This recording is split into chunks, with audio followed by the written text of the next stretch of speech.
बिस्मिल्लाहिर्रहमानिर्रहीम। अस्सलाम वालेकुम। Welcome to shining stars academy. आज के इस लेक्चर में हम chemistry class 9 unit number 5 chemical bonding study करेंगे। इसके अकॉर्डिंग जीएन लुईस ने 1916 में एक कॉन्सेप्ट यूज किया था और वो कॉन्सेप्ट ऑक्टेट रूल और डुप्लेट रूल का था। ठीक है, उसने कॉन्सेप्ट यूज किया था। सबसे पहले किसने 1916 में जीएन लुईस ने कॉन्सेप्ट यूज किया था ऑक्टेट एंड डुप्लेट का। Octet means having 8 electrons and duplet means having 2 electrons. और इसने ये रूल्स यूज किया था ताकि वो एक्सप्लेन कर सके reactivity and stability of the molecules को, एटम मॉलिक्यूल्स की रिएक्टिविटी बता सके या फिर उनकी स्टेबिलिटी बता सके। ठीक है, तो हम ऑक्टेट और डुप्लेट रूल की बेस पे अब हम स्टडी करेंगे कौन से एलिमेंट्स रिएक्टिव हैं, कौन से एलिमेंट्स स्टेबल हैं। तो सबसे पहले हमें पता होना चाहिए कि ऑक्टेट रूल होता क्या है। ऑक्टेट का वर्ड ऑक्टा से निकला है। It means 8 and while studying chemical bonding octet rule means having 8 electrons in valence shell। ठीक है, वैलेंस शेल में जब 8 electrons, valence shell outermost electronic shell होता है किसी भी एटम का, उसमें 8 इलेक्ट्रॉन्स हों तो उसको कंसिडर किया जाता है कि क्या है, स्टेबल है। तो ऑक्टेट रूल को हम ऐसे डिफाइन करते हैं कि एटम की वो टेंडेंसी जिसमें वो इलेक्ट्रॉनिक कॉन्फ़िगरेशन एक्वायर कर लेता है ऑफ 8 इलेक्ट्रॉन्स। ठीक है, to acquire 8 electronic configuration in their valence shell when bonding। कि जब वो बॉन्डिंग बना रहा होता है तो अपने वैलेंस शेल में 8 इलेक्ट्रॉनिक कॉन्फ़िगरेशन को जब एक्वायर करने की वो जो टेंडेंसी है उसकी वो क्या कहलाती है, ऑक्टेट रूल कहलाती है। ठीक है, an atom with 8 electrons in their valence shell is considered stable। ठीक है, वो एटम जिनके वैलेंस शेल में 8 इलेक्ट्रॉन्स होते हैं उनको स्टेबल कंसिडर किया जाता है। अब हम अपने पेरियोडिक टेबल जो पेरियोडिसिटी वाले चैप्टर में हम कंप्लीटली डिस्कस करके आए हैं नोबल गैसेस को। तो नोबल गैसेस 8A पीरियड से बिलोंग करते हैं और इनके आउटर मोस्ट शेल में 8 इलेक्ट्रॉन्स होते हैं। इट मींस कि इनका ऑक्टेट कंप्लीट है। इस वजह से हमने लास्ट चैप्टर में बोला था कि जो जितनी भी नोबल गैसेस है वो इनर्ट हैं, वो रिएक्ट नहीं करती हैं और वो मोनोएटॉमिक फॉर्म में इंडिपेंडेंटली एग्जिस्ट कर सकती हैं। वो बॉन्ड बनाना पसंद नहीं करती क्योंकि उनका ऑलरेडी ऑक्टेट कंप्लीट होता है। जितने भी नोबल गैसेस हैं वो क्या है, स्टेबल हैं, because they have 8 electrons in their valence shell. क्योंकि उनके वैलेंस शेल में कितने इलेक्ट्रॉन्स हैं, 8 इलेक्ट्रॉन्स हैं। अब नोबल गैसेस हमारी नियॉन से ऑर्गेनिज्म तक हैं, ये मैंने इनके सिंबल्स लिखे हैं। अब अगर हम एक एग्जांपल स्टडी करें ऑक्टेट रूल को एक्सप्लेन करने के हवाले से, तो मैंने यहाँ पे सोडियम की एग्जांपल दी है। सोडियम में 11 इलेक्ट्रॉन्स हैं।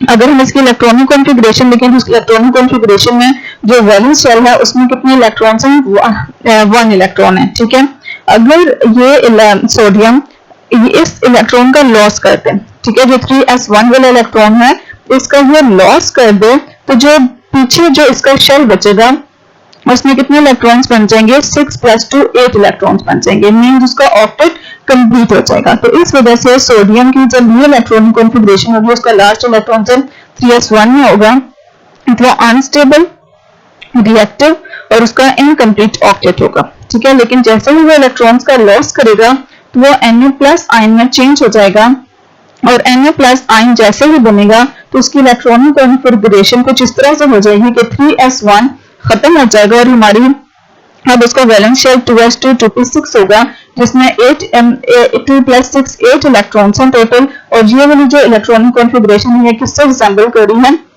नियॉन गैस से रिजेंबल कर रही है। जितने भी एटम जिनके इलेक्ट्रॉनिक कॉन्फ़िगरेशन नोबल गैसेस से रिजेंबल किए जाएं वो क्या होते हैं, स्टेबल होते हैं, क्योंकि उनके आउटर मोस्ट शेल में 8 इलेक्ट्रॉन्स होते हैं।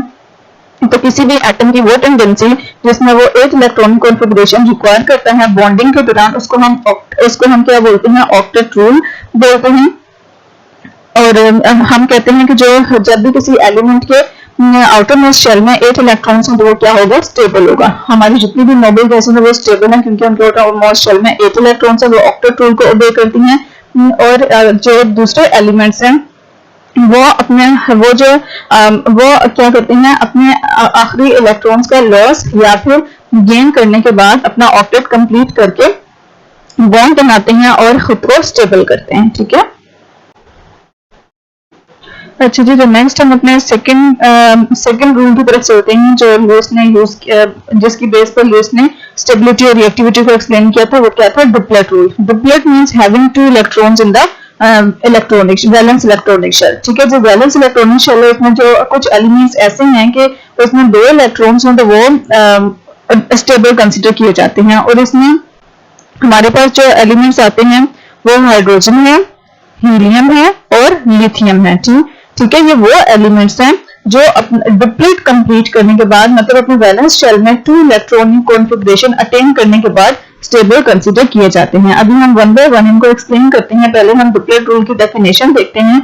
डिप्लीट रूल की डेफिनेशन क्या है? Tendency of an atom to acquire 2 electronic configuration in valence shell when bonding. के बॉन्डिंग के दौरान किसी भी एलिमेंट की वो टेंडेंसी जिसके जरिए वो अपने इलेक्ट्रॉनिक शेल में 2 इलेक्ट्रॉन्स को कंप्लीट करता है, 2 इलेक्ट्रॉनिक कॉन्फ़िगरेशन को कंप्लीट करता है, उसको हम क्या बोलते हैं? डिप्लीट रूल बोलते हैं। ठीक है, और जो डिप्लीट रूल ओबे करते हैं वो मोस्टली हैं हमारे पास हीलियम।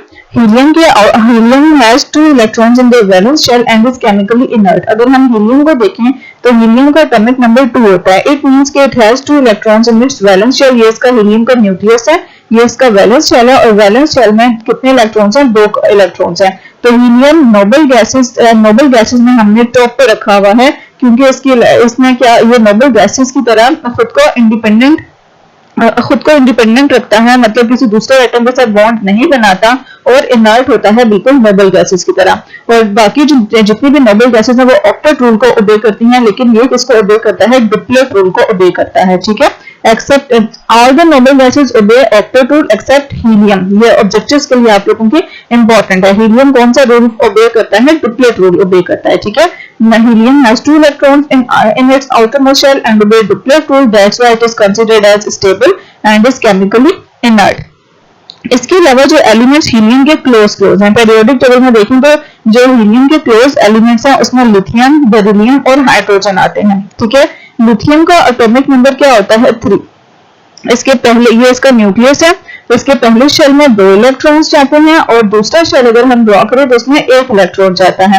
अब ये यहाँ पे हम इसको 7 मोर इलेक्ट्रॉन्स चाहिए अपना ऑक्टेट कंप्लीट करने के लिए, तो 7 ये कहीं से गेन नहीं कर पाता। ठीक है, ज्यादातर जो एटम्स हैं वो 1 इलेक्ट्रॉन का गेन करते हैं, 2 का गेन करते हैं या 3 का गेन करते हैं, इससे ज्यादा का वो गेन नहीं कर सकते। इस वजह से ये प्रेफर करता है कि जो अपने पास इसका वैलेंस इलेक्ट्रॉन है इसका ये लॉस कर दे। ठीक है, ये इसका लॉस कर देता है और लॉस करने के बाद इसका वैलेंस शेल जो शेल है, अब वो फर्स्ट वाला शेल इसका वैलेंस शेल बन जाता है जिसमें इसके 2 इलेक्ट्रॉन्स बन जाते हैं और ये डिप्लीट रूल को ओबे करते हुए अपना जो इलेक्ट्रॉनिक कॉन्फ़िगरेशन है वो 2 इलेक्ट्रॉनिक कॉन्फ़िगरेशन अटेन करता है, जो कि स्टेबल कंसीडर की जाती है। इट मींस कि ये कौन सा रूल ओबे करेगा? डिप्लीट रूल, और कौन सा आयन बनाएगा? Li+1 बनाएगा। ठीक है, नेक्स्ट अगर हम हाइड्रोजन के केस में देखें तो हाइड्रोजन के आउटर मोस्ट शेल में जस्ट 1 इलेक्ट्रॉन होता है, तो इसको ये 1 इलेक्ट्रॉन गेन करता है, 1 इलेक्ट्रॉन का गेन करता है अपना डिप्लीट कंप्लीट करने के लिए, और कौन सा आयन बनाता है? H हाइड्राइड आयन बनाता है। सॉरी, जब इलेक्ट्रॉन्स का गेन होता है तो नेगेटिवली चार्ज आयन बनते हैं और उसके ऊपर कौन सा चार्ज आता है? नेगेटिव हाइड्राइड आयन बनाता है। और इसकी जो इलेक्ट्रॉनिक कॉन्फ़िगरेशन वो किससे रिजेंबल कर जाती है? हीलियम से, हीलियम एटम से रिजेंबल कर जाती है।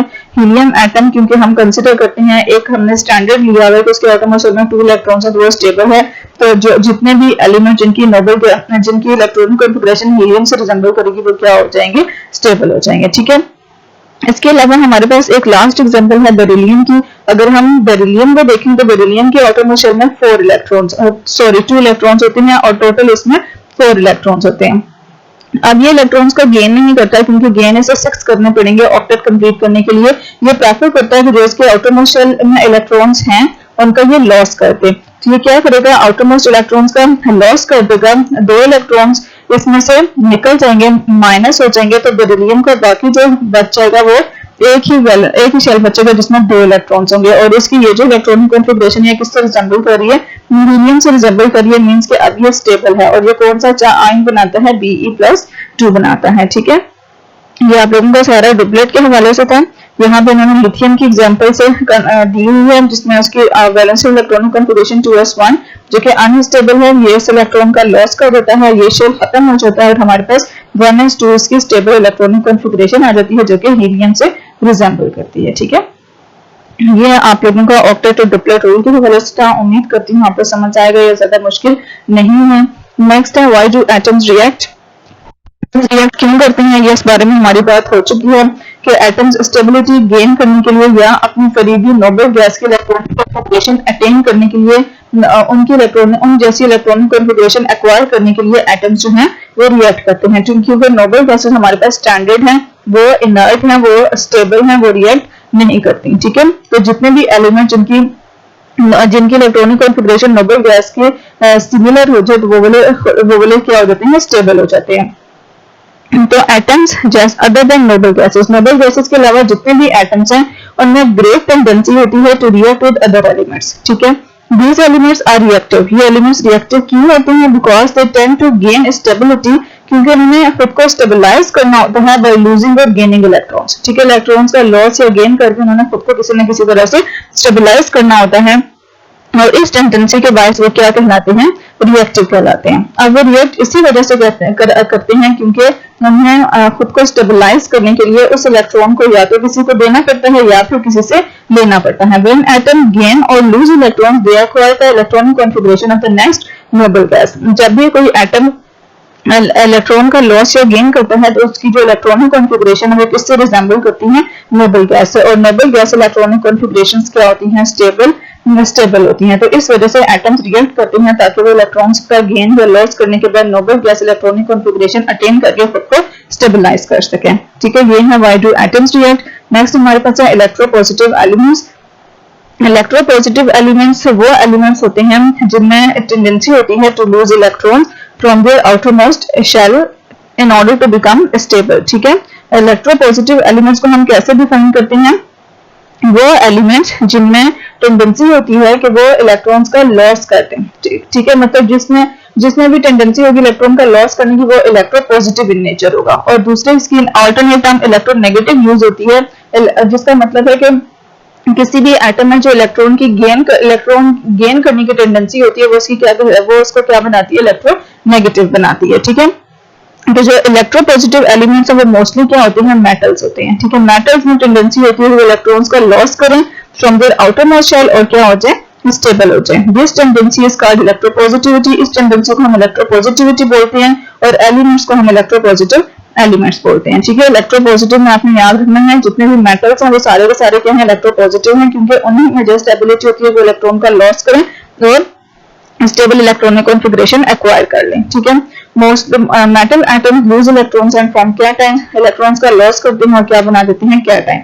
जो हमारे ग्रुप 1A और 2A एलिमेंट्स के मेंबर्स हैं वो मोस्टली हमारे पास मेटल्स हैं और वो इलेक्ट्रॉन्स का लॉस शो करते हैं। सोडियम 1A ग्रुप से बिलोंग करता है, तो ये जो इलेक्ट्रॉन्स का लॉस करता है वो ग्रुप नंबर के इक्वल होते हैं। इसके तो इसमें 1A ग्रुप से बिलोंग कर रहे हैं तो 1 इलेक्ट्रॉन का लॉस अगर उसके ऊपर चार्ज क्या आएगा, +1। इस तरह जो मैग्नीशियम वो 2A ग्रुप से बिलोंग कर रहा है और ये अपने ग्रुप नंबर के इक्वल इलेक्ट्रॉन्स का लॉस करता है और ग्रुप नंबर के इक्वल अपने ऊपर पॉजिटिव चार्ज एक्वायर करता है। तो ये 2 इलेक्ट्रॉन्स का लॉस करेगा और उसके ऊपर +2 चार्ज आ जाएंगे। ठीक है, तो ये मेटल्स हैं और मेटल्स का होते हैं इलेक्ट्रोपॉजिटिव इन नेचर होते हैं, इलेक्ट्रॉन्स का लॉस करते हैं और इलेक्ट्रॉन्स का लॉस करने के बाद कैटायन फॉर्मेशन देते हैं। ठीक है, इसका नेक्स्ट हमारे पास है इलेक्ट्रोनेगेटिव एलिमेंट्स। अगर मेटल्स को हमने इलेक्ट्रोपॉजिटिव बोला है, मेटल्स को हमने क्या बोला है, इलेक्ट्रोपॉजिटिव। जो नॉन मेटल्स हैं वो कंसीडर किए जाते हैं इलेक्ट्रोनेगेटिव। जितने भी नॉन मेटल्स हैं वो इलेक्ट्रोनेगेटिव कंसीडर किए जाते हैं और नॉन मेटल्स में टेंडेंसी होती है कि वो इलेक्ट्रॉन्स का गेन करे in order to become stable and this tendency is called electronegativity। और एलिमेंट्स को हम क्या बोलते हैं, इलेक्ट्रोनेगेटिव एलिमेंट्स। ठीक है, नॉन मेटल्स में टेंडेंसी होती है कि वो इलेक्ट्रॉन्स का गेन कर सकें खुद को स्टेबलाइज करने के लिए और उनकी इस टेंडेंसी को हम इलेक्ट्रोनेगेटिविटी बोलते हैं और एलिमेंट्स को हम क्या बोलते हैं, इलेक्ट्रोनेगेटिव एलिमेंट्स बोलते हैं। ठीक है, अब 2 एग्जांपल्स यहाँ पे दी हुई हैं, फ्लोरीन और ऑक्सीजन की। फ्लोरीन 1 इलेक्ट्रॉन का गेन करता है, फ्लोराइड आयन बनाता है, और ऑक्सीजन 2 इलेक्ट्रॉन्स का गेन करता है और ऑक्साइड आयन बनाता है। ये हम पीछे पढ़ चुके हैं कि जो ये इलेक्ट्रॉन्स का गेन करेंगे वो इनके ग्रुप नंबर कौन से बिलोंग करते हैं, ये जो फ्लोरीन है ये ग्रुप नंबर 17 से बिलोंग करता है। ठीक है, तो इसको 17 अब ये कितने इलेक्ट्रॉन गेन करेगा वो हम कैसे देखते हैं कि टोटल नंबर ऑफ ग्रुप्स में से हम 17 को माइनस कर देंगे तो जो नंबर आएगा इट मींस इतने इलेक्ट्रॉन्स ये गेन करेगा, ठीक है। और ऑक्सीजन के केस में ये ग्रुप नंबर 16 से बिलोंग करता है, तो इसमें हम 18 से 16 माइनस करेंगे तो 2 आंसर आएगा। इट मींस ये 2 इलेक्ट्रॉन्स को गेन करेगा और इसके ऊपर -2 चार्ज आएगा, ठीक है, -2 चार्ज एक्वायर करेगा और ये फ्लोराइड आयंस और ऑक्साइड आयंस खुद को स्टेबलाइज कर लेंगे। पहले फ्लोरीन के वैलेंस शेल में 7 इलेक्ट्रॉन से, जब इसने 1 इलेक्ट्रॉन गेन किया तो 8 हो गए। 8 मींस ऑक्टेट रूल इसने ओबे किया और स्टेबल हो गया। ऑक्सीजन के वैलेंस शेल में पहले 6 इलेक्ट्रॉन्स थे, इसने 2 इलेक्ट्रॉन्स का गेन किया और 8 हो गए, मींस ऑक्टेट रूल ओबे किया और ये भी स्टेबल हो गया, ठीक है। नेक्स्ट हमारे पास बहुत इंपॉर्टेंट टॉपिक यहाँ से क्वेश्चन पेपर में मस्ट आता होता है या केमिकल बॉन्ड के हवाले से और उसकी टाइप्स के हवाले से। या तो ये क्वेश्चन एज इट इज पूछ दिया जाता है, define chemical bond and also explain its types, या फिर इसकी टाइप्स को अलग अलग एक्सप्लेन करने के लिए दे दिया जाता है। अगर हम केमिकल बॉन्ड को देखें तो केमिकल बॉन्ड असल में क्या होती है, एक फोर्स ऑफ अट्रैक्शन होती है, ठीक है। जो दो एटम्स को एक दूसरे के साथ बाइंड किए हुए होती है वो फोर्स ऑफ अट्रैक्शन क्या कहलाती है, केमिकल बॉन्ड कहलाती है, ठीक है। मतलब जब भी सब्सटेंसेस एक दूसरे से रिएक्ट करते हैं, लेट्स सपोज H और Cl एक दूसरे से रिएक्ट कर रहे हैं, तो ये हमें एक नया कंपाउंड दे रहे हैं HCl, तो इनके बीच में क्या है, एक फोर्स ऑफ अट्रैक्शन है जो हाइड्रोजन और क्लोरीन को एक दूसरे के साथ जोड़े हुए हैं, उन दोनों को होल्ड किए हुए हैं, ठीक है। वो फोर्स ऑफ अट्रैक्शन क्या कहलाती है, केमिकल बॉन्ड कहलाती है, ठीक है। The force of attraction that holds atom together in a substance, के ये एक सब्सटेंस है जिसमें जो force of attraction in elements को एक दूसरे के साथ होल्ड किए हुए हैं, वो फोर्स क्या कहलाती है, केमिकल बॉन्ड कहलाती है, ठीक है। केमिकल बॉन्ड क्या है, एक्चुअली फोर्स ऑफ अट्रैक्शन है, ठीक है। अब हम इसके बेसिकली जो जितनी भी फोर्सेस होती हैं वो इलेक्ट्रिकल इन नेचर होती हैं। इलेक्ट्रिकल इन नेचर मींस के पॉजिटिवली चार्ज स्पीशीज और नेगेटिवली चार्ज स्पीशीज के बीच में वो एग्जिस्ट करती हैं, और जो चार्जेस की वजह से अट्रैक्शन होती है उसको हम क्या बोलते हैं, इलेक्ट्रिकल इन नेचर बोलते हैं, ठीक है। नेक्स्ट हमारे पास टाइप्स ऑफ बॉन्ड्स हैं। टाइप्स ऑफ बॉन्ड्स हम किस बेस पे बताते हैं, on the basis of the tendency of an atom to lose, gain और शेयर इलेक्ट्रॉन्स, ठीक है। कि आइदर एलिमेंट लॉस कर रहा है इलेक्ट्रॉन का, गेन कर रहा है, या इलेक्ट्रॉन्स का शेयर कर रहा है। इस टेंडेंसी की बेस पे हमारे पास जो टाइप्स ऑफ बॉन्ड्स हैं वो दो तरह के हैं। एक हमारे पास है आयोनिक बॉन्ड और दूसरा हमारे पास है कोवेलेंट बॉन्ड, ठीक है। अब पहले हम आयोनिक बॉन्ड को एक्सप्लेन करते हैं। आयोनिक बॉन्ड अगर हम देखें तो आयोनिक बॉन्ड इलेक्ट्रॉन्स के लॉस और गेन से बनते हैं, ठीक है।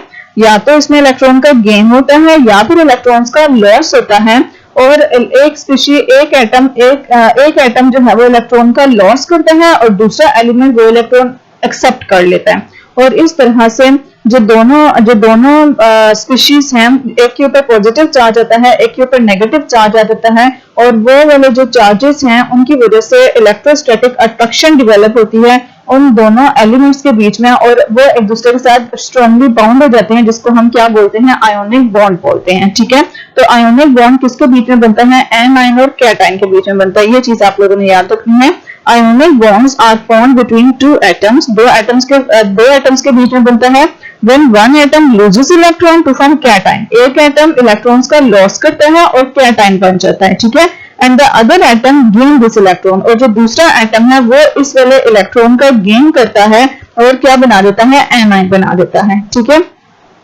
उम्मीद करती हूँ आपको ये डेफिनेशन समझ आई होगी। दो एटम्स के बीच में बॉन्ड बन रहा है जिसमें से एक एटम इलेक्ट्रॉन्स का लॉस करता है और कैटाइन फॉर्मेशन देता है, और दूसरा एटम इलेक्ट्रॉन्स का गेन कर उसी इलेक्ट्रॉन का गेन करता है और एनाइन देता है, ठीक है। और कैटाइंस और एनाइंस क्या होते हैं, ऑपोजिट चार्जेस की वजह ऑपोजिट चार्जेस रखते हैं। They attract each other by electrostatic forces, charges की वजह से जो अट्रैक्शन होती है वो क्या कहलाती है, इलेक्ट्रोस्टैटिक फोर्स ऑफ अट्रैक्शन कहलाती है, और इस इलेक्ट्रोस्टैटिक फोर्स ऑफ अट्रैक्शन को हम क्या बोलते हैं, आयोनिक बॉन्ड बोलते हैं, ठीक है। अब आयोनिक बॉन्ड को प्रॉपर अगर हम डिफाइन करें, an ionic bond is strong electrostatic attraction between positively charged metal ion and negatively charged non metal ion. अभी हमने बोला कि जो आयोनिक बॉन्ड है वो दो एटम्स के बीच में बनता है जिनमें से एक एटम इलेक्ट्रॉन्स का लॉस करता है। जो इलेक्ट्रॉन्स का लॉस करते हैं एलिमेंट्स वो हमेशा क्या होते हैं, मेटल्स होते हैं, ठीक है। और दूसरा एटम इलेक्ट्रॉन का गेन करता है, और जो गेन करने वाला एलिमेंट होता है वो हमेशा नॉन मेटल होता है। इट मींस कि जो आयोनिक बॉन्ड बनता है वो एक मेटल एटम के बीच में और दूसरे नॉन मेटल एटम के बीच में बनता है, ठीक है। तो हमेशा जो आयोनिक बॉन्ड फॉर्मेशन होती है उसमें एक मेटल और एक नॉन मेटल एटम इन्वॉल्व होता है। तो ये चीज भी आप लोगों ने याद रखनी है। आयोनिक बॉन्ड को मैंने कैसे डिफाइन किया हुआ है, strong electrostatic attraction between positively charged metal ion and negatively charged non metal ion। तो positively charged metal ion cat ion के बीच में और negatively charged non metal ion anion के बीच में जो strong electrostatic force of attraction है उसको हम क्या बोलते हैं, आयोनिक बॉन्ड बोलते हैं। ठीक है, आयोनिक यहाँ से ये चीज मैंने आप लोगों के लिए हाईलाइट कर दी है। आयोनिक कंपाउंड्स क्या होते हैं, और फिर उन्होंने यहाँ ही तो क्वेश्चन बोला था कि आयोनिक कंपाउंड्स न्यूट्रल क्यों होते हैं। तो आप लोगों ने ये कॉन्सेप्ट अपने माइंड में बिठा लेना है। ये क्वेश्चन पेपर में आप पूछ लेते होते हैं कि वह ionic compounds are considered as a whole neutral. ठीक है, तो कंपाउंड्स जो दैट कंसिस्ट ऑफ आयंस, ठीक है, आयोनिक कंपाउंड्स को हम कैसे डिफाइन करते हैं, वो कंपाउंड्स जो आयन से मिलकर बनते हैं और उन आयन से मिलकर बनते हैं जो एक दूसरे के साथ इलेक्ट्रोस्टैटिक फोर्स ऑफ अट्रैक्शन के जरिए ज्वाइंट हुए हैं, उनको हम क्या बोलते हैं, आयोनिक बॉन्ड्स बोलते हैं। ठीक है, आयोनिक कंपाउंड्स बोलते हैं। आयोनिक कंपाउंड्स वो कंपाउंड्स हैं जिसमें जो किससे बने होते हैं, आयन से मिलकर बनते हैं, और वो आयन एक दूसरे के साथ किस तरह से हेल्ड हुए हैं, by electrostatic force of attraction, और इन कंपाउंड्स को हम क्या बोलते हैं, आयोनिक कंपाउंड्स बोलते हैं। ठीक है, अब वह आयोनिक कंपाउंड्स और electrically neutral. Ionic compounds electrically neutral इसलिए होते हैं, मैं आपको जस्ट एक्सप्लेन कर रही हूँ, क्योंकि जैसे हम NaCl की बात करें, ठीक है, NaCl की बात करें तो यहाँ पे Na के ऊपर पॉजिटिव चार्ज है, Cl के ऊपर नेगेटिव चार्ज है। हमेशा जो एक आयोनिक कंपाउंड बनता है उसमें पॉजिटिव चार्जेस किसके बराबर होते हैं, नेगेटिव चार्जेस के बराबर होते हैं हमेशा। इस वजह से जो ये एक दूसरे के इफेक्ट को कैंसिल आउट कर देते हैं। ठीक है, एक दूसरे के इफेक्ट को क्या करते हैं, कैंसिल आउट कर देते हैं, और कैंसिल आउट करने की वजह से जो ओवरऑल हमें आयोनिक कंपाउंड मिलता है वो न्यूट्रल मिलता है। ठीक है, सेम एक्सप्लेनेशन जैसे हमने एटम के लिए की थी कि एटम में number of protons positive charges, number of electrons negative charges के इक्वल होते हैं, वो एक दूसरे के इफेक्ट को कैंसिल आउट कर देते हैं, और ओवरऑल हमारे पास जो एटम है वो न्यूट्रल कंसीडर किया जाता है। इसी तरह से आयोनिक कंपाउंड्स में भी यही होता है, total number of positive charges on cation is equal to total number of negative charges on anion. That's why they cancel out each other and overall ionic compound as a whole is neutral. ठीक है, for example अब हम bond formation discuss करेंगे Na और Cl के बीच में। ठीक है, Na और Cl के बीच में अगर हम बॉन्ड फॉर्मेशन करें तो सबसे पहले तो आप लोगों को इनकी इलेक्ट्रॉनिक कॉन्फ़िगरेशंस लिखनी आनी चाहिए। अगर हम Na को देखें तो Na में 11 इलेक्ट्रॉन्स हैं और इसकी electronic configuration 1s2, 2s2, 2p6 and 3s1 है। 11 इलेक्ट्रॉन्स इसके पूरे हो गए, 2 + 2 4 + 6 10 एंड +1 11। ठीक है, और अगर हम क्लोराइड में देखें तो क्लोराइड का एटॉमिक नंबर 17 होता है। इसकी electronic configuration 1s2, 2s2, 2p6, 3s2 sorry, और 3p5। ठीक है, अब इसमें इसका वैलेंस शेल 3s1 और इसका वैलेंस शेल क्या है, 3s2, 3p5। अब हमें क्या करना होता है, आयोनिक फॉर्मेशन इस तरह से होती है कि एक एटम इलेक्ट्रॉन का गेन करता है और दूसरा एटम इलेक्ट्रॉन का लॉस करता है।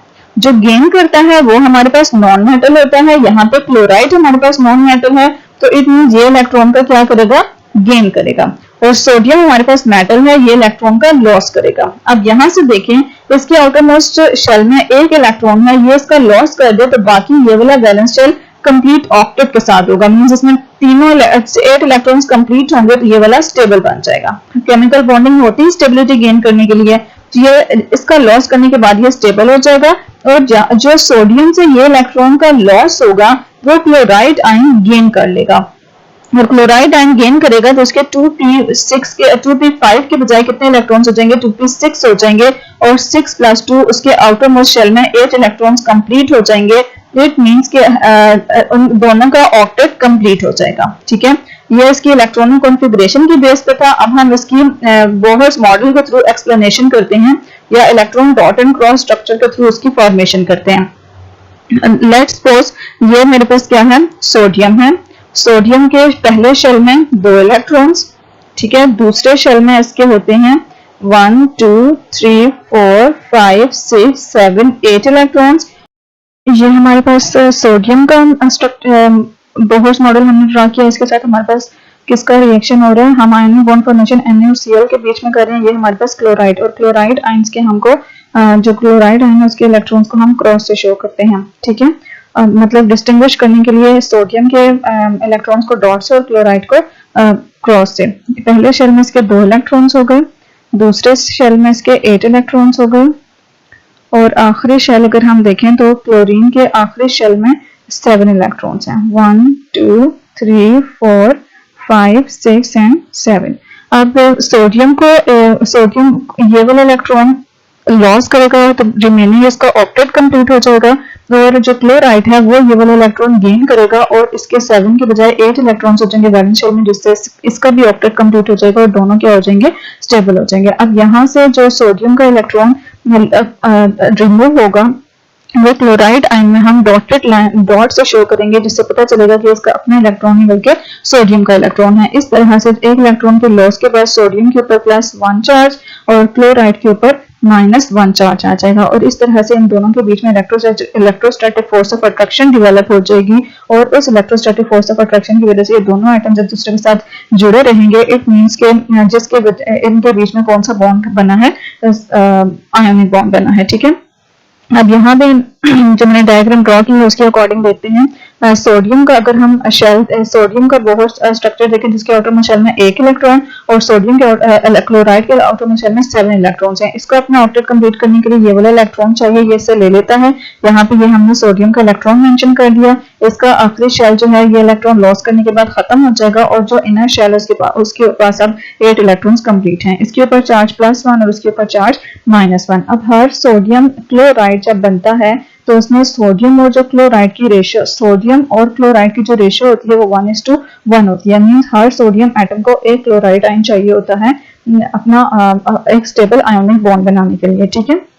तो इसमें आप लोगों ने एक्सप्लेनेशन भी लिखनी होती है। अगर आप लोगों की सेल्फ राइटिंग है तो जो भी मैंने वर्डिंग में एक्सप्लेन किया है वो आप लोगों अपने मतलब वर्ड्स में, अपने वर्ड्स में इसको कन्वर्ट कर सकते हैं, लेकिन जो लोग नहीं कर सकते तो उनके लिए मैं यहाँ रीड करके एक आइडिया दे देती हूँ कि उन्होंने इसको किस तरह से लिखना है। जब भी बॉन्ड फॉर्मेशन आए तो आप लोगों ने उसको वर्ड्स में एक्सप्लेन भी करना होता है, जस्ट उसका ये स्ट्रक्चर ड्रॉ नहीं करना होता। तो सोडियम यहाँ पे क्या है, मेटल है, क्लोराइड नॉन मेटल है। मेटल जो है वो इलेक्ट्रॉन्स का लॉस करते हैं, नॉन मेटल इलेक्ट्रॉन्स का गेन करते हैं। तो Na जो है उसके पास 1 इलेक्ट्रॉन है आउटर मोस्ट शेल में, इस वजह से वो उसके इलेक्ट्रॉन का लॉस कर देगा और उसकी stable electronic configuration 8 electronic configuration वो एक्वायर कर लेगा।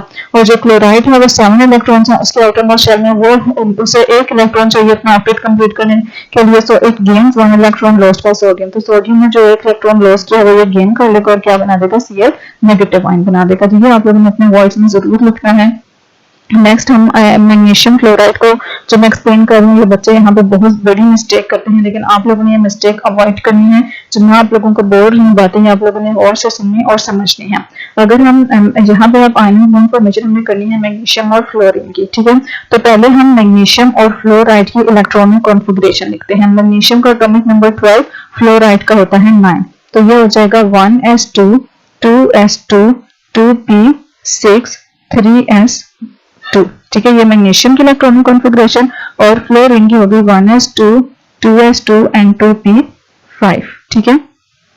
अब मैग्नीशियम को अपना इलेक्ट्रॉन अपना ऑक्टेट कंप्लीट करने के लिए 2 इलेक्ट्रॉन्स का लॉस करना है, वो ये 3s2 वाले इलेक्ट्रॉन्स का लॉस करेगा। अब ये इसका वैलेंस शेल है, वैलेंस शेल में 8 इलेक्ट्रॉन्स होने जरूरी हैं, ठीक है। अब इसका वैलेंस शेल तो जरूर है, लेकिन इसके साथ इसका 3p साथ में कम होगा तो ये कंप्लीट हमारे पास एक वैलेंस शेल होगा।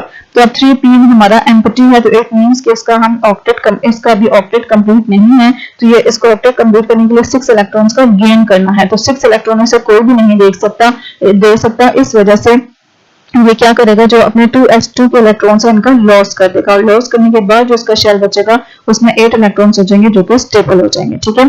फ्लोराइड के केस में देखें तो फ्लोराइड के आउटर शेल में 7 इलेक्ट्रॉन है, इसे 1 इलेक्ट्रॉन चाहिए अपना ऑक्टेट कंप्लीट करने के लिए।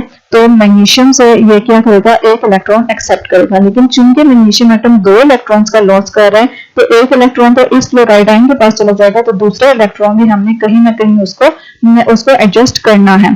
तो क्योंकि हमने ओवरऑल Mg और F के बीच में जो बॉन्ड बनेगा वो न्यूट्रल बनाना है, उसको जो आयोनिक बॉन्ड जो बनेगा वो न्यूट्रल बनाना है। इस वजह से हम यहाँ पे एक मैग्नीशियम के लिए हम 2 फ्लोराइड आयंस का यूज करते हैं। यहाँ पे एक फ्लोराइड आयन ये होगा, इसके अलावा हम दूसरा फ्लोराइड आयन लेंगे और दूसरा इलेक्ट्रॉन हम उसको दे देंगे। इस तरह से हमारे पास NaCl के केस में हमारे पास एक सोडियम और एक फ्लोराइड यूज हुआ था, क्योंकि उसमें एक ही सोडियम एक ही इलेक्ट्रॉन का लॉस कर रहा था, लेकिन फ्लोराइड के केस में 2 इलेक्ट्रॉन्स का लॉस हो रहा है, तो उसे दोनों इलेक्ट्रॉन्स देने के लिए 2 फ्लोराइड की जरूरत होगी, क्योंकि एक इलेक्ट्रॉन अपने अंदर गेन कर सकता है, 2 नहीं गेन कर सकता, क्योंकि उसको ऑक्टेट कंप्लीट करने के लिए एक ही इलेक्ट्रॉन चाहिए। तो अगर हम इसका बोहर्स मॉडल देखें तो बोहर्स मॉडल ये मैग्नीशियम का है, ठीक है। मैग्नीशियम के आउटर मोस्ट शेल में पहले शेल में 2 इलेक्ट्रॉन्स, फिर नेक्स्ट शेल में जाएंगे 8 इलेक्ट्रॉन्स, ठीक है। फिर उससे नेक्स्ट शेल में जाएंगे, लास्ट शेल में इसके 2 इलेक्ट्रॉन्स जाते हैं, ठीक है। साथ में ये किसके साथ बॉन्डिंग शो कर रहा है, फ्लोराइड के साथ। फ्लोराइड के पहले शेल में 2 इलेक्ट्रॉन्स होते हैं और दूसरे शेल में 7 इलेक्ट्रॉन्स होते हैं, ठीक है। ये 7 इलेक्ट्रॉन्स हो गए और इसको एक फ्लोरीन नहीं चाहिए, बल्कि ये अपने साथ कितने फ्लोरीन को अटैच करता है, 2 फ्लोराइड्स को। 1 2 पहला शेल और दूसरे शेल में इसके कितने इलेक्ट्रॉन्स हो गए, 7 इलेक्ट्रॉन्स, ठीक है। अब यहाँ से एक सोडियम एक इलेक्ट्रॉन निकलेगा, इस फ्लोराइड को दे देगा, और दूसरा इलेक्ट्रॉन निकलेगा, इस फ्लोराइड को दे देगा, ठीक है। तो इस तरह से जो इसका हमारे पास इसके ये वाले जब इलेक्ट्रॉन्स इसके पास आ जाएंगे, यहाँ से ये इलेक्ट्रॉन जब इसके पास आ जाएगा एक और एक इसके पास आ जाएगा, तो इसके ऊपर आ जाएगा नेगेटिव चार्ज, और चूंकि इसने अपने अंदर से 2 इलेक्ट्रॉन्स का लॉस किया है, तो उसके ऊपर कौन सा चार्ज आ जाएगा, +2 चार्ज आ जाएगा। ये एक बार नीट सा जो मैंने बनाया हुआ है उसको एक बार देख लेते हैं। यहाँ पे देखें, मैग्नीशियम ने एक फ्लोराइड एक अपना इलेक्ट्रॉन ऊपर वाले फ्लोराइड को दे दिया, दूसरा वाला इस फ्लोराइड को दे दिया, तो ये इलेक्ट्रॉन गेन करने के बाद इनके ऊपर नेगेटिव चार्जेस डेवलप हो गए, और मैग्नीशियम ने चूंकि 2 इलेक्ट्रॉन्स का लॉस किया था, तो उसके ऊपर +2 चार्ज हो गया। तो ओवरऑल +2 और -1 तो टोटल नेगेटिव चार्जेस भी कितने हो गए, -2। तो total positive charges total negative charges के इक्वल हैं। दैट्स व्हाई हमारे पास जो आयोनिक बॉन्ड बना है वो MgF2 वो ओवरऑल न्यूट्रल है, ठीक है। अब यहाँ पे एक चीज मैंने आप लोगों को याद रखने के लिए आप लोगों के लिए यहाँ पे मेंशन कर दी है, जिसमें मैंने बोला है कि जो आयोनिक बॉन्ड बनता है वो हमेशा एक मेटल और एक नॉन मेटल एटम के बीच में बनता है, ठीक है। नेक्स्ट है कोवेलेंट बॉन्ड, ठीक है। हमने बॉन्ड्स को टाइप्स ऑफ बॉन्ड्स किसकी बेसिस पे देखे हैं, on the basis of loss और gain of electron and sharing of electrons. तो लॉस और गेन के बाद जो हमारे पास बॉन्ड बनता है वो आयोनिक बॉन्ड बनता है, लेकिन कोवेलेंट बॉन्ड हमारे पास कैसे बनता है, शेयरिंग ऑफ इलेक्ट्रॉन्स की वजह से, ठीक है।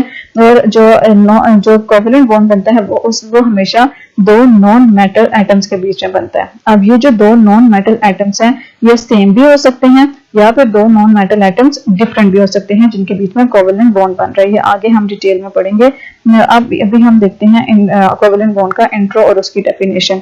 Non metal atoms share electrons with each other और with other non metal atoms, ठीक है। नॉन मेटल एटम्स एक दूसरे के साथ इलेक्ट्रॉन्स का शेयर करते हैं, या दूसरे नॉन मेटल एटम्स के साथ इलेक्ट्रॉन का शेयर करते हैं, और उनके बीच में जो बॉन्ड बनता है वो क्या कहलाता है, कोवेलेंट बॉन्ड, ठीक है। इसकी सिंपल डेफिनेशन इन्होंने क्या बोली है, अ covalent bond formed by mutual sharing of electrons between 2 atoms is called covalent bond. कि वो कोवेलेंट बॉन्ड जो 2 इलेक्ट्रॉन्स के बीच में इलेक्ट्रॉन्स की शेयरिंग की वजह से बनता है वो क्या कहलाता है, कोवेलेंट बॉन्ड कहलाता है।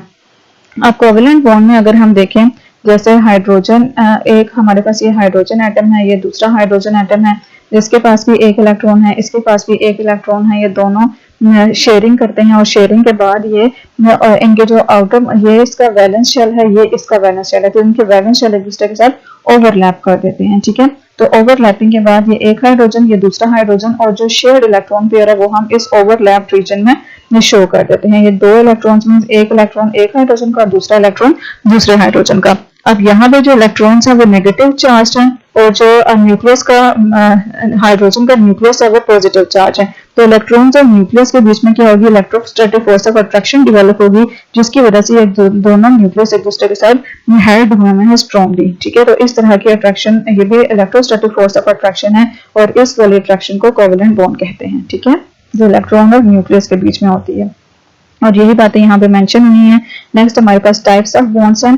टाइप्स ऑफ बॉन्ड्स अगर हम देखें तो टाइप्स ऑफ कोवेलेंट बॉन्ड हमारे पास on the basis of number of electron pair they are shared, कि कितने इलेक्ट्रॉन पेयर्स वो एक वक्त में शेयर कर रहे हैं, उस बेस पे हमारे पास जो कोवेलेंट बॉन्ड्स हैं वो 3 तरह के हैं, single covalent bond, double covalent bond and triple covalent bond. अगर वो 1 इलेक्ट्रॉन पेयर शेयर कर रहे हैं तो उसमें हमारे पास कौन सा बॉन्ड आएगा, और अगर वो 2 electron pairs at a time share कर रहे हैं तो डबल कोवेलेंट बॉन्ड, और अगर 3 इलेक्ट्रॉन पेयर शेयर कर रहे हैं एट अ टाइम तो वो हमारे पास आ जाएगा ट्रिपल कोवेलेंट बॉन्ड। ठीक है, सिंगल कोवेलेंट बॉन्ड को डिफाइन कैसे करना है, अ कोवेलेंट बॉन्ड जो बनता है by mutual sharing of single electron pair. ठीक है, जो सिंगल इलेक्ट्रॉन पेयर की शेयरिंग से बनता है उसको हम क्या बोलते हैं, सिंगल कोवेलेंट बॉन्ड। और सिंगल कोवेलेंट बॉन्ड की एग्जांपल में हमारे पास हाइड्रोजन और फ्लोरीन है। हाइड्रोजन की एग्जांपल मैंने अभी आप लोगों को ऊपर ड्रॉ करके बता दी है, जिसमें ये हाइड्रोजन, 2 हाइड्रोजन आपस में शेयर करते हैं इलेक्ट्रॉन्स, और ये शेयर्ड इलेक्ट्रॉन पेयर्स हम इस ओवरलैप्ड रीजन में शो करते हैं। इट मींस कि ये वाले जो 2 इलेक्ट्रॉन्स हैं वो इस एटम के गिर्द भी रिवॉल्व करेंगे और इस एटम के गिर्द भी रिवॉल्व करेंगे। तो जो ये 2 इलेक्ट्रॉन्स मींस इनका डुप्लेट कंप्लीट है, और डुप्लेट कंप्लीट होने का मतलब कि एटम स्टेबल है। ठीक है, तो इस तरह से ये शेयरिंग की मदद से खुद को स्टेबलाइज करते हैं और अपने डुप्लेट कंप्लीट करते हैं।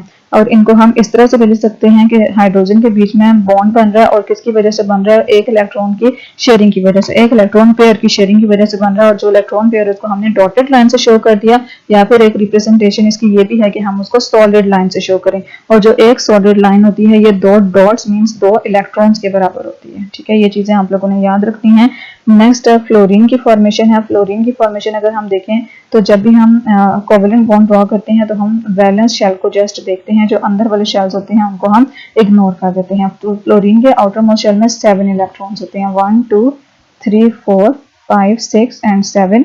दूसरे फ्लोरीन में भी 1 2 3 4 5 6 एंड 7। ठीक है, इस फ्लोरीन को भी एक इलेक्ट्रॉन चाहिए ऑक्टेट कंप्लीट करने के लिए, और इसको भी एक इलेक्ट्रॉन चाहिए अपना ऑक्टेट कंप्लीट करने के लिए। इस वजह से ये वाला इलेक्ट्रॉन और ये वाला इलेक्ट्रॉन, ये दोनों फ्लोरीन आपस में इस तरह से शेयर कर लेते हैं। ठीक है, ये एक फ्लोरीन, ये दूसरा फ्लोरीन, यहाँ पे जो शेयर पेयर ऑफ इलेक्ट्रॉन है वो हमने बीच में शो कर दिए। दोनों इलेक्ट्रॉन्स को मैंने सेम डॉट से शो किया है क्योंकि दोनों सेम टाइप ऑफ एटम्स हैं। अगर डिफरेंट टाइप्स ऑफ एटम्स हो तो उसमें हम एक इलेक्ट्रॉन्स को दूसरे एटम के इलेक्ट्रॉन से डिस्टिंग्विश करने के लिए एक को डॉट से और दूसरे को क्रॉस से शो करते हैं। ठीक है, तो फ्लोरीन के जो रिमेनिंग इलेक्ट्रॉन्स हैं, जैसे ये 2 इलेक्ट्रॉन्स, ये 2 और ये 2, ये दोनों किस अनशेयर्ड है, मींस ये शेयर नहीं हो रहे, इनको हम लोन पेयर्स बोलते हैं, और ये इसके ऊपर एज इट इज इस फॉर्म में मौजूद होंगे। ये इसके 6 इलेक्ट्रॉन्स और ये वाले इसके 6 इलेक्ट्रॉन्स भी हम यहाँ पे मेंशन कर देंगे, 1 2 3 4 5 6। ठीक है, तो इस तरह से इनके बीच में single pair covalent, single pair of bond, single pair of electron share हो रहे हैं, मींस इसके बीच में जो बॉन्ड बनेगा वो क्या होगा, सिंगल कोवेलेंट बॉन्ड होगा। और जो इलेक्ट्रॉन पेयर शेयर नहीं होते उनको हम क्या बोलते हैं, लोन पेयर्स बोलते हैं। ठीक है, नेक्स्ट ये बातें मैंने आप लोगों को बता दी हैं कि in case of hydrogen they complete their duplet by sharing electrons and become stable, or in case of fluorine they complete their octet by sharing electron pairs and become stable। ठीक है, हाइड्रोजन के case में duplet और fluorine के case में octet complete होता है। Next हमारे पास है double covalent bond. Double covalent bond बनता है वो, और डबल कोवेलेंट बॉन्ड वो कोवेलेंट बॉन्ड होता है जो फॉर्म बनता है by mutual sharing of 2 electron pairs. जो 2 इलेक्ट्रॉन पेयर्स की म्यूचुअल शेयरिंग से बने वो क्या कहलाता है, डबल कोवेलेंट बॉन्ड कहलाता है। इसमें हम किसकी एग्जांपल स्टडी करेंगे, oxygen, carbon dioxide and CH2 double bond CH2, इसको हम इथीन बोलते हैं। ठीक है, इसका नेम मैंने आप लोगों के लिए इसलिए मेंशन किया है कि हो सकता है पेपर में क्वेश्चन आए और वो कहेंगे show the double covalent bond formation between ethene. ठीक है, पहले ऑक्सीजन का, ये ऑक्सीजन का न्यूक्लियस हो गया, और ये इसका वैलेंस इलेक्ट्रॉन और वैलेंस शेल हो गया। वैलेंस शेल में 6 इलेक्ट्रॉन होते हैं ऑक्सीजन के, 1 2 3 4 5 6। ठीक है, और ये दूसरा ऑक्सीजन एटम 1 2 3 4 5 6। ठीक है, अब इसको, इसमें भी 6 इलेक्ट्रॉन्स है वैलेंस शेल में, इसमें भी 6 इलेक्ट्रॉन है, इसको भी 2 इलेक्ट्रॉन्स चाहिए अपना ऑक्टेट कंप्लीट करने के लिए, इसको भी 2 इलेक्ट्रॉन्स चाहिए अपना ऑक्टेट कंप्लीट करने के लिए। तो ये क्या करते हैं कि 2 इलेक्ट्रॉन्स आपस में शेयर कर लेते हैं। ठीक है, 2 इलेक्ट्रॉन्स जब शेयर करेंगे, 2 इलेक्ट्रॉन्स शेयर करेंगे, लेट्स सपोज यहाँ से ये 2 ऑक्सीजन और ये 2 ऑक्सीजन के इलेक्ट्रॉन्स आपस में शेयर होंगे, तो शेयरिंग के बाद हमारे पास कुछ इस तरह का स्ट्रक्चर बनेगा। ये इसका ओवरलैप्ड रीजन, ये ऑक्सीजन का न्यूक्लियस, ये दूसरे ऑक्सीजन का न्यूक्लियस, जब ये वाले इलेक्ट्रॉन्स और ये 4 इलेक्ट्रॉन्स शेयर हो रहे हैं तो उन चारों को हम बीच में मेंशन कर देंगे। 4 इलेक्ट्रॉन मीन्स 2 पेयर, ठीक है। 4 electron means they are sharing 2 pair of electrons, 2 electrons के पेयर शेयर कर रहे हैं। तो जब हमने डेफिनेशन पढ़ी है कोवेलेंट बॉन्ड जो बनता है the mutual sharing of 2 electron pair जिस कॉल्ड डबल कोवेलेंट बॉन्ड, तो इस तरह से ये डबल कोवेलेंट बॉन्ड होते हैं।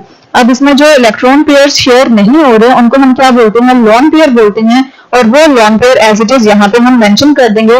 इसमें ये वाले 2 इलेक्ट्रॉन्स और ये वाले 2 इलेक्ट्रॉन्स ये मैंने यहाँ पे मेंशन कर दिए, ठीक है, 4 इलेक्ट्रॉन्स। और इसमें ये 2 इलेक्ट्रॉन्स और ये 2 electrons unshared pair of electron है, इनको हम इसी तरह से मेंशन कर देंगे, ठीक है। तो इसका जो दूसरा स्ट्रक्चर बनेगा वो कुछ इस तरह से बनेगा, क्योंकि ये 2 पेयर ऑफ इलेक्ट्रॉन्स शेयर कर रहे हैं तो बीच में 4 इलेक्ट्रॉन्स और ये ऑक्सीजन और ये इसका लोन पेयर्स और ये दूसरे ऑक्सीजन के लोन पेयर्स। और इसको हम इस तरह से भी मेंशन कर सकते हैं कि ये हम सॉलिड लाइन से शो कर दें और एक सॉलिड लाइन 2 इलेक्ट्रॉन्स को शो करती है, ठीक है। ये आप लोगों का किसका स्ट्रक्चर है, O2 का कोवेलेंट स्ट्रक्चर है।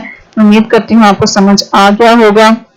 नेक्स्ट अगर हम देखें तो नेक्स्ट इन्होंने यहाँ पे एक्सप्लेनेशन जो लिखी है पूरी मैं आपको एक्सप्लेन कर चुकी हूँ अपनी वर्डिंग में, आप लोग एक बार इसको रीड आउट कर लें, ठीक है। नेक्स्ट कार्बन और कार्बन डाइऑक्साइड का हम किसकी एग्जांपल आप स्टडी करेंगे, कार्बन डाइऑक्साइड की। कार्बन डाइऑक्साइड में एक कार्बन और 2 ऑक्सीजन का यूज हो रहा है, ठीक है। कार्बन का अगर हम आउटर मोस्ट शेल देखें, ये हमारे पास कार्बन है, ठीक है, ये हो गया ऑक्सीजन और ये भी हो गया ऑक्सीजन, ठीक है। कार्बन में एक कार्बन 2 ऑक्सीजन के साथ रिएक्शन करता है तब हमारे पास कार्बन डाइऑक्साइड बनती है, ठीक है। अब अगर इसमें हम इसको इलेक्ट्रॉन्स मेंशन करें तो ऑक्सीजन के आउटर मोस्ट शेल में 6 इलेक्ट्रॉन्स 1 2 3 4 5 6 और कार्बन के आउटर मोस्ट शेल में 4 इलेक्ट्रॉन्स 1 2 3 4, क्योंकि ये ग्रुप 14 या 4A से बिलोंग करते हैं तो उसके आउटर मोस्ट शेल में 4 इलेक्ट्रॉन्स हैं। और अगर हम 14 का देखें तो 14 इसमें हम नंबर ऑफ वैलेंस इलेक्ट्रॉन्स कैसे निकालते हैं, ग्रुप नंबर -10, ग्रुप नंबर में से 10 माइनस कर देंगे तो नंबर ऑफ वैलेंस इलेक्ट्रॉन्स आ जाएंगे। तो 14 में से 10 माइनस करेंगे तो 4, तो इसके आउटर मोस्ट शेल में कितने इलेक्ट्रॉन्स हैं, 4। इसी तरह ऑक्सीजन के आउटर मोस्ट शेल में 6 इलेक्ट्रॉन्स। अब इन ऑक्सीजन को अपना ऑक्टेट कंप्लीट करने के लिए 2 इलेक्ट्रॉन्स चाहिए, ठीक है, दोनों को। और कार्बन को अपना ऑक्टेट कंप्लीट करने के लिए 4 इलेक्ट्रॉन्स चाहिए। इट मींस के एक साइड से ऑक्सीजन 2 इलेक्ट्रॉन पेयर अपने कार्बन के साथ शेयर करेगा और दूसरी तरफ से कार्बन अपने 2 इलेक्ट्रॉन पेयर शेयर करेगा। तो इसमें कोवेलेंट बॉन्ड फॉर्मेशन कैसे होगी, वो तीनों एटम जिस तरह से ओवरलैप करेंगे, ये ऑक्सीजन, ठीक है, इसके साथ ओवरलैप करेगा कार्बन एंड देन इस तरफ आ जाएगा ऑक्सीजन, ठीक है। अब इसके ये वाला इलेक्ट्रॉन वो इस ऑक्सीजन के इन 2 इलेक्ट्रॉन्स के साथ शेयर हो जाएगा। सो इसको हम क्रॉस से शो करते हैं, ऑक्सीजन के एटम्स को हम डॉट से शो करते हैं और कार्बन के एटम्स को हम क्रॉस से शो करते हैं ताकि हम डिस्टिंग्विश कर सकें। तो ये मैंने इनको क्रॉस से शो कर दिया, ठीक है। तो यहाँ पे एक कार्बन, एक ऑक्सीजन का, फिर एक कार्बन और एक ऑक्सीजन का, ठीक है। और बाकी ये वाले जो ऑक्सीजन के इलेक्ट्रॉन्स हैं वो इसके ऊपर हम एज इट इज मेंशन कर देंगे। नेक्स्ट अगर हम इधर वाला ऑक्सीजन देखें तो ये वाले जो 2 इलेक्ट्रॉन्स हैं ये इस 2 के साथ ये शेयर कर लेगा, ठीक है। 2 इलेक्ट्रॉन पेयर्स यहाँ भी शेयर हो रहे हैं और ऑक्सीजन के ये जो रिमेनिंग इलेक्ट्रॉन्स हैं वो ऑक्सीजन के ऊपर हम एज इट इज मेंशन करेंगे और ये हमारे पास इस तरह का स्ट्रक्चर बनेगा C double bond O C double bond O, जो कि डबल कोवेलेंट बॉन्ड से बना और ये स्ट्रक्चर किसका है, कार्बन डाइऑक्साइड का है, ठीक है। नेक्स्ट हमारे पास कार्बन डाइऑक्साइड का हो गया। अब हमारे पास ट्रिपल कोवेलेंट बॉन्ड है। ट्रिपल कोवेलेंट बॉन्ड में हम क्या, ट्रिपल कोवेलेंट बॉन्ड को कैसे डिफाइन करते हैं, covalent bond that is formed between 2 atoms by mutual sharing of 3 electron pair. जब 3 इलेक्ट्रॉन पेयर्स की शेयरिंग से जो बॉन्ड बनता है उसको हम क्या बोलते हैं, ट्रिपल कोवेलेंट बॉन्ड बोलते हैं। और इसकी एग्जांपल में N2 और CH triple bond CH, CH triple bond CH का जो नाम है वो क्या है, इथाइन है, ठीक है। हम इनको स्टडी करेंगे। अब पहले हम ट्रिपल कोवेलेंट बॉन्ड फॉर्मेशन करते हैं नाइट्रोजन की। नाइट्रोजन 5 ग्रुप से बिलोंग करता है। इसके आउटर मोस्ट शेल में 5 इलेक्ट्रॉन्स होते हैं, 1 2 3 4 5 प्लस दूसरा नाइट्रोजन, उस नाइट्रोजन के भी आउटर मोस्ट शेल में 5 इलेक्ट्रॉन्स होंगे, 1 2 3 4 5।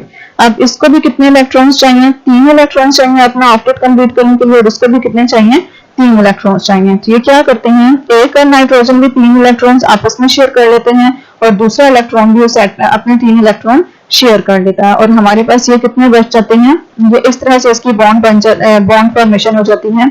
ये और ये मैंने साइजेस इनके चेंज कर दिए, साइजेस अपना सेम रखते हैं क्योंकि हम same type of atom use कर रहे हैं, ठीक है। तो ये वाला नाइट्रोजन, ये 2 पेयर और ये एक इलेक्ट्रॉन ये शेयर कर लेता है, और यहाँ से ये वाला और ये वाला ये इनके बीच में शेयर हो जाएंगे। Total 6 electrons, 6 electrons means 3 pairs of electrons, 3 pairs of electrons share होंगे, और बीच में यहाँ पे हम 6 इलेक्ट्रॉन मेंशन करेंगे, 1 2 3 4 5 एंड 6, 6 इलेक्ट्रॉन्स आप लोगों ने इस तरह से शेयर करने हैं प्रोमिनेंट करके, ठीक है। और जो रिमेनिंग इलेक्ट्रॉन्स हैं, ये 2 इलेक्ट्रॉन्स और ये 2 इलेक्ट्रॉन्स, ये इस नाइट्रोजन के ऊपर और इस नाइट्रोजन के ऊपर लॉन पेयर की फॉर्म में मौजूद होंगे। और जब 3 पेयर ऑफ इलेक्ट्रॉन्स शेयर होते हैं तो हमारे पास कौन सा बॉन्ड बनता है? ट्रिपल कोवेलेंट बॉन्ड बनता है इस तरह से, ठीक है। उम्मीद करती हूँ आपको समझ आ गया होगा। अगर नहीं समझ आया तो प्लीज मुझे अपनी राय से इन्फॉर्म जरूर कीजिएगा, ताकि मैं आप लोगों के लिए दोबारा रिपीट भी कर सकती हूँ लेक्चर। और जो आप कहते हैं कि ये वाला टॉपिक रिपीट करें, तो मैं स्पेशली सिर्फ उसी पे एक बड़ी वीडियो बनाऊंगी जो आप अच्छे से अंडरस्टैंड कर पाए। लेकिन फिलहाल मुझे उम्मीद है, क्योंकि जब मैं क्लास में पढ़ाती हूँ तो बच्चे आराम से समझ जाते हैं। अब यहाँ पे कोई क्वेश्चनिंग वाला नहीं है, तो मैं कोई कुछ कह नहीं सकती कि आप लोगों को समझ आ रहा है या नहीं, ठीक है। नेक्स्ट हमारे पास, पहले हमने टाइप्स ऑफ कोवेलेंट बॉन्ड पढ़ी हैं on the basis of the number of electron pairs they share. अब हमारे पास टाइप्स ऑफ कोवेलेंट बॉन्ड है on the basis of polarity, ठीक है। पोलैरिटी की बेस पे हमारे पास कोवेलेंट बॉन्ड्स हैं। हमने पीछे पढ़ा था कि जो इलेक्ट्रॉन पेयर्स शेयर होते हैं वो 2 सिमिलर एटम्स के बीच में भी शेयर हो सकते हैं और 2 डिफरेंट एटम्स के बीच में भी शेयर हो सकते हैं, ठीक है।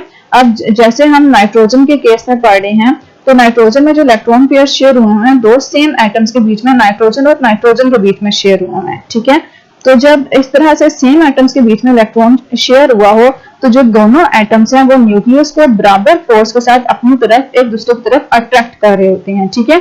इस वजह से दोनों के पास जो इलेक्ट्रॉन्स हैं वो बराबर अमाउंट में मौजूद होते हैं। और हम ये नहीं कह सकते कि एक के पास इलेक्ट्रॉन्स ज्यादा है, दूसरे के पास इलेक्ट्रॉन्स कम है। इस वजह से हम वो क्या होता है, ओवरऑल जो चार्ज होता है उनका वो क्या होता है, न्यूट्रल होता है। और ऐसे को हम बोलते हैं नॉन पोलर कोवेलेंट बॉन्ड। पहले हम नॉन पोलर कोवेलेंट बॉन्ड के बारे में स्टडी करते हैं। When a covalent bond is formed between 2 similar atoms, 2 similar atom, जैसे नाइट्रोजन और नाइट्रोजन के बीच में बॉन्ड पड़ा था, ऑक्सीजन और ऑक्सीजन के बीच में पड़ा था, ठीक है। हाइड्रोजन और हाइड्रोजन के बीच में पड़ा था, ठीक है। फ्लोरीन और फ्लोरीन के बीच में पड़ा था, ठीक है। ये सिमिलर एटम्स के बीच में कोवेलेंट बॉन्ड फॉर्मेशन हो गई है। तो फिर उस केस में जो दोनों एटम्स हैं, जो दोनों सिमिलर एटम्स हैं, नाइट्रोजन है, लेट्स सपोज वो same force of attraction exert कर रहे हैं on the shared electron pair. इनके बीच में जो इलेक्ट्रॉन शेयर हुए हैं, ये दोनों नाइट्रोजन इनको सेम फोर्स के साथ अपनी तरफ अट्रैक्ट कर रहे हैं। Such type of bonds are called non polar covalent bond. इस तरह के बॉन्ड्स को हम क्या बोलते हैं, नॉन पोलर कोवेलेंट बॉन्ड। ये आप लोगों का इजी है लेकिन इंपॉर्टेंट चीज है। नेक्स्ट, अगर हम पोलर कोवेलेंट बॉन्ड की बात करें, तो polar covalent bond 2 different atoms के बीच में बनता है, जैसे कि HCl हो गया, HF हो गया, ठीक है। कार्बन डाइऑक्साइड का हमने पढ़ा है, ठीक है। इसके अलावा NH3 हो गया, सही है, HCN हो गया। ये इसमें क्या है, जो कोवेलेंट बॉन्ड फॉर्मेशन हो रही है 2 डिफरेंट एटम्स के बीच में हो रही है। यहाँ पे एक हाइड्रोजन और एक क्लोरीन है, ठीक है। अब जब 2 डिफरेंट एटम्स के बीच में इलेक्ट्रॉन पेयर कोवेलेंट बॉन्ड के जरिए कोवेलेंट बॉन्ड जो बनता है, जो इलेक्ट्रॉन की शेयरिंग की वजह से बनता है, तो उसमें जो एक एटम होता है वो शेयर्ड पेयर ऑफ इलेक्ट्रॉन्स को ज्यादा फोर्स से अपनी तरफ अट्रैक्ट कर रहा होता है, और दूसरा एटम जो है वो उतनी फोर्स उसके ऊपर एक्सर्ट नहीं कर पाता, ठीक है। तो यहाँ पे अगर हम H और Cl की बात करें, तो वो जिसकी इलेक्ट्रोनेगेटिविटी ज्यादा होगी, यहाँ पे क्लोरीन की इलेक्ट्रोनेगेटिविटी ज्यादा है एज कम्पेयर टू हाइड्रोजन। तो ये इलेक्ट्रोनेगेटिविटी ज्यादा होने की वजह से इसमें ज्यादा टेंडेंसी है कि वो शेयर पेयर ऑफ इलेक्ट्रॉन को अपनी तरफ अट्रैक्ट कर ले। तो शेयर पेयर ऑफ इलेक्ट्रॉन को अपनी तरफ अट्रैक्ट कर लेता है, तो इट मींस कि हाइड्रोजन उससे महरूम हो जाता है। तो इस वजह से जो जिसकी तरफ इलेक्ट्रॉन ज्यादा चले जाएंगे उसके ऊपर पार्शियल नेगेटिव चार्ज आ जाएगा, ठीक है, जैसे HCl है। मतलब कुछ कुछ हद तक इलेक्ट्रॉन इसके पास भी हैं और इसके पास भी हैं, लेकिन चूंकि क्लोरीन ज्यादा इलेक्ट्रोनेगेटिव है तो ये ज्यादा स्ट्रॉन्ग फोर्स एक्सर्ट कर रहा है शेयर्ड पेयर ऑफ इलेक्ट्रॉन और उसको इतने करीब ज्यादा कर लेता है, इसकी वजह से इसके ऊपर पार्शियल नेगेटिव चार्ज आ जाता है और हाइड्रोजन के ऊपर पार्शियल पॉजिटिव चार्ज आ जाता है। इस तरह के बॉन्ड्स को हम बोलते हैं पोलर कोवेलेंट बॉन्ड्स। ठीक है, लेट्स सपोज इनकी डेफिनेशन करते हैं। When a covalent bond is formed between two different atoms then both the atom exert different forces on the shared electron pair. तो दोनों एटम्स डिफरेंट फोर्सेस एक्सर्ट करते हैं on the shared electron pairs. जो more electronegative atom है वो shared electron को ज्यादा पुल करता है towards itself with greater force than the other. This makes it partial negative charge. इसकी वजह से जो इलेक्ट्रोनेगेटिव एटम है वो क्या बन जाता है, पार्शली नेगेटिवली चार्ज बन जाता है और जो दूसरा एटम है वो पार्शली पॉजिटिवली चार्ज बन जाता है। इस तरह के कोवेलेंट बॉन्ड्स को हम क्या बोलते हैं, पोलर कोवेलेंट बॉन्ड्स। ये क्या कहलाते हैं, पोलर कोवेलेंट बॉन्ड्स कहलाते हैं। उम्मीद ये डेफिनेशंस मैं आपको बता चुकी हूँ, उम्मीद करती हूँ आपको समझ आया होगा। पोलर कोवेलेंट बॉन्ड्स में डिफरेंट एटम्स होते हैं जिसमें से एक ज्यादा इलेक्ट्रोनेगेटिविटी का होता है, दूसरा कम। तो जो ज्यादा इलेक्ट्रोनेगेटिविटी वाला होता है वो इलेक्ट्रॉन पेयर के को ज्यादा स्ट्रांगली अट्रैक्ट करता है अपनी तरफ, जिसकी वजह से इसके ऊपर पार्शियल नेगेटिव चार्ज और जो दूसरा एटम होता है उसके ऊपर पार्शियल पॉजिटिव चार्ज आ जाता है। ठीक है, जो मोर इलेक्ट्रोनेगेटिव एटम होता है उसके ऊपर पार्शियल नेगेटिव और जो लेस इलेक्ट्रोनेगेटिव है उसके ऊपर पार्शियल पॉजिटिव चार्ज आ जाता है। ठीक है, इनकी एग्जांपल्स बहुत ज्यादा इंपॉर्टेंट है। ऑब्जेक्टिव्स में पूछ लेते हैं, ऑब्जेक्टिव्स में पूछ लेते हैं कि इसमें से पोलर कोवेलेंट बॉन्ड क्या कौन सा है या आयोनिक बॉन्ड कौन सा है। तो अक्सर बच्चे HCl को आयोनिक बॉन्ड कंसीडर करते हैं, तो HCl आयोनिक बॉन्ड नहीं है, ये पोलर कोवेलेंट बॉन्ड है क्योंकि इसमें हाइड्रोजन और क्लोरीन दोनों क्या है, नॉन मेटल्स हैं। जब दो नॉन मेटल्स के बीच में बॉन्ड बनता है तो वो क्या कहलाता है, कोवेलेंट बॉन्ड कहलाता है। लेकिन जब एक नॉन मेटल और दूसरा मेटल होता है, जैसे NaCl है, इसमें Na metal, Cl non metal है, तो इस तरह के बॉन्ड्स को हम क्या बोलते हैं, आयोनिक बॉन्ड बोलते हैं, जो एक मेटल और दूसरे नॉन मेटल के बीच में बनता है। ये बेसिक चीजें हैं जिनको जो बच्चों को बता रहे होते हैं उस वक्त बच्चे इग्नोर कर रहे होते हैं, फिर ऑब्जेक्टिव टाइप इस तरह से क्वेश्चन आ जाए तो उन्हें समझ नहीं आ रही होती। तो प्लीज आप लोग इनको इग्नोर ना कीजिएगा, बहुत अच्छे से इनको अंडरस्टैंड कीजिएगा। ठीक है, नेक्स्ट आप लोगों का है कोऑर्डिनेट कोवेलेंट बॉन्ड। आज का लेक्चर हम इधर ही वाइंड अप करते हैं। Types of covalent bond on the basis of polarity हमारा लास्ट टॉपिक है आज के लेक्चर का। तो नेक्स्ट लेक्चर में इंशाल्लाह हम कोऑर्डिनेट कोवेलेंट बॉन्ड के बारे में स्टडी करेंगे। उम्मीद करती हूँ आपको लेक्चर अच्छा लगा होगा। तो अगर अच्छा लगा है तो please like, share and subscribe जरूर कीजिएगा। दुआओं में याद रखिएगा, अपना ख्याल रखिएगा, अपनों से ज्यादा दूसरों का। जज़ाकल्लाह, अल्लाह हाफिज।